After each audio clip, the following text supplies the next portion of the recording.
Bueno, los recursos de la exposición científica, que en cierta forma son también con aquellos que se puede observar una determinada realidad, se pueden entender un poco mejor cuando acudimos a uno de los recursos que utilizó Lederman, un físico premio Nobel, que fue el primero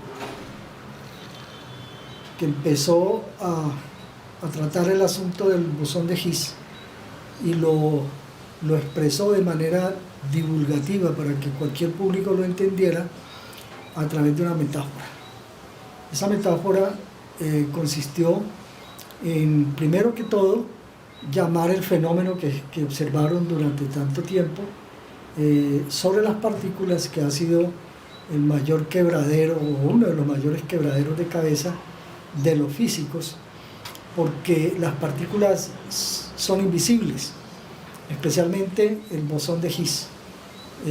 Ese elemento que se trata de explicar con un modelo que trata de entender cómo funciona la conformación de las partículas en la medida en que se van constituyendo como materia, y a partir de la fricción que se hace, que también se ha tratado de entender con los laboratorios, donde se confirman muchos de los elementos del modelo y que se hace como la hipótesis más plausible para explicar ese fenómeno, el de la forma como se unen los elementos para conformar las partes del universo, las estrellas, los planetas, los mismos elementos del agujero negro. Entonces, ¿cómo se formó el universo? Sería la primera pregunta que uno se haría cuando quiere entender eso que se observa delante de uno y que no puede uno hallar un significado de la naturaleza, de lo que hay ahí. Entonces, ¿qué hizo Lederman? Sencillamente dijo: llamemos a esa partícula la partícula divina, asociando la partícula desde donde se crea toda la materia. ¿Y cuáles son los recursos que se pueden explicar ahí con la metáfora del estadio? Resulta que cuando tú vas a jugar fútbol, vas al estadio, por ejemplo, vas a ver a Colombia con Chile en el Estadio Nacional de este país, no sabes nada de fútbol. ¿Qué hace?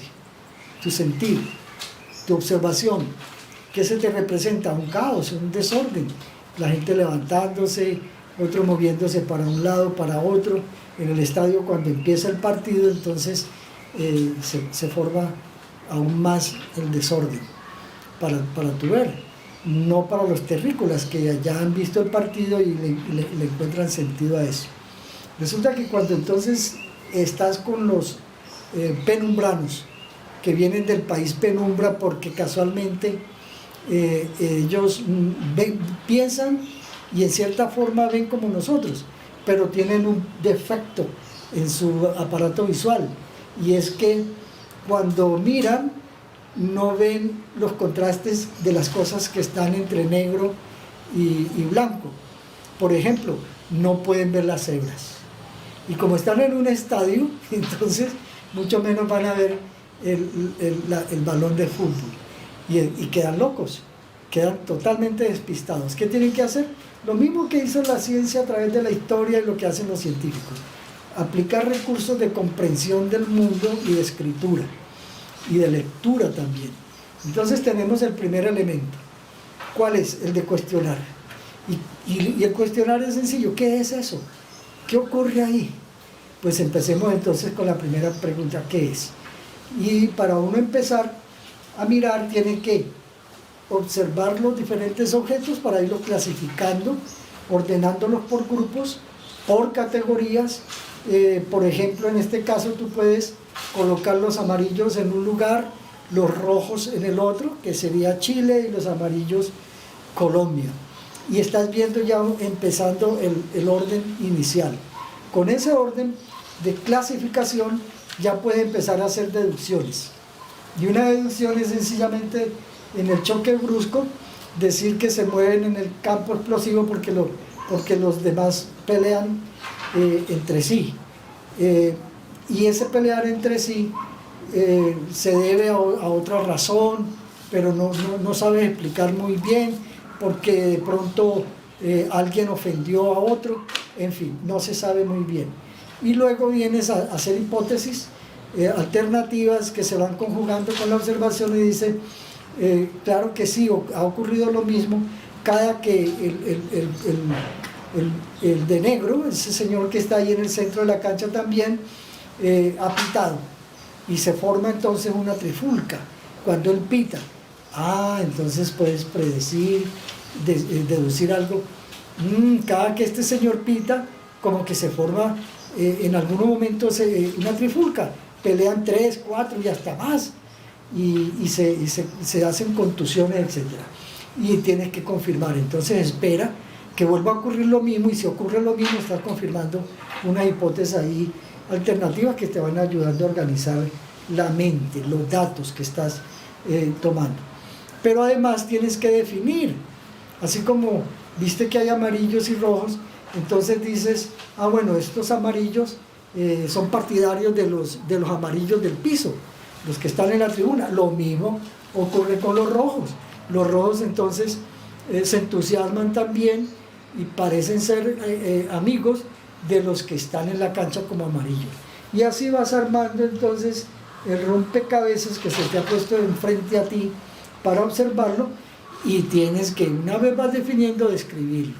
Y describirlos significa sencillamente que vas a decir que los